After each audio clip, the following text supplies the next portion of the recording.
ये press conference operation सिंदूर के बाद पहली बार हो रही है। सबसे पहले इस प्रेस कॉन्फ्रेंस में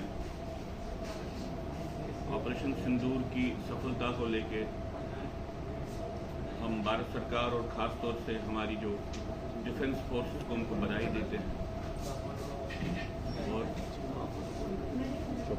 हम सब लोग ये कहना चाहते हैं कि उनके कार्य से पूरा देश गौरवान्वित हुआ है। उनको एक प्राइड का एहसास हम सबको है। इसके साथ ही हम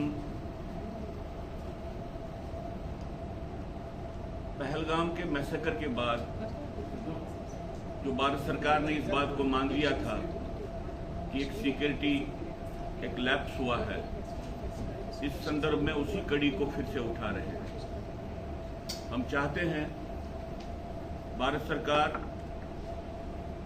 खासतौर से जो रूलिंग पार्टी है अपने राजनीतिक दृष्टिकोण जो है यहाँ की सामरिक परिस्थिति को संभालने का या उसको एड्रेस करने का उसको देखे।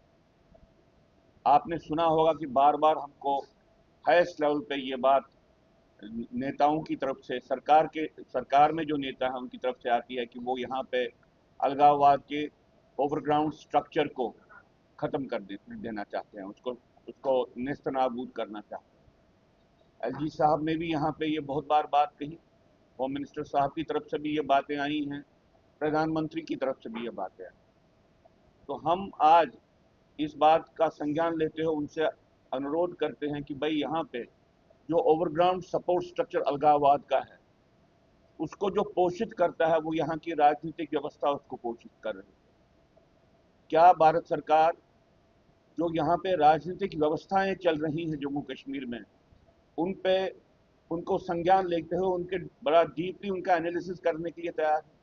हम भारत सरकार से कहते हैं कि वो एक कमीशन बिठाए ताकि जिस तरीके से यहाँ पे पॉलिटिकल पार्टीज का यहाँ पे रोल चल रहा है उसको ध्यान में रख के उसको जांच करके ये देखे कि क्या कहीं उनके बर्ताव के कारण, उनकी सोच के कारण, उनकी राजनीति के कारण यहाँ पे ओवरग्राउंड स्ट्रक्चर्स तो नहीं पनप रहे।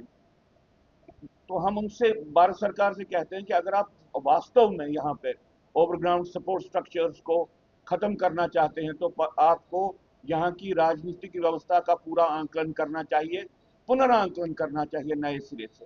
और ये शुरुआत वो करें सबसे पहले इस बात की जांच करके कि जो पीडीपी बीजेपी अलायंस बना वो किस बात को लेकर बना, उसके पीछे विषय क्या था। क्या भारतीय जनता पार्टी जो एक राष्ट्रीय पार्टी है उसने पीडीपी के राजनीतिक दृष्टिकोण का आंकलन किया? क्या वो समझती थी कि ये राष्ट्रवादी पार्टी है और राष्ट्रवादी एक रोल प्ले कर सकती है? ये इसलिए जरूरी कहना है क्योंकि आप सब लोगों को मालूम है कि जमात इस्लामी के साथ पीडीपी के जो रिश्ते हैं वो बहुत समय से अखबारों के माध्यम से, नेताओं के माध्यम से सामने आते रहे। अगर भारत सरकार ने जमात इस्लामी पे बैन लगाया है तो उनका रवैया पीडीपी के बारे में क्या है ये तो हमको बताइए। आपको ये भी मालूम है जब पीडीपी का निर्माण हुआ उसके जो फाउंडर थे मुफ्ती मोहम्मद सईद, जब वो कांग्रेस पार्टी में थे, कांग्रेस पार्टी ने जो 1986 में राइट्स हुए थे, कश्मीर में दंगे हुए थे, हिंदुओं पे हमला हुआ था और पहली बार वहां से हिंदुओं को निकालने का एक अभियान शुरू हुआ था। कांग्रेस पार्टी के खुद कमीशन ने उसको उसमें जिम्मेवार ठहराया था। क्या इसका आंकलन भारतीय जनता पार्टी ने किया?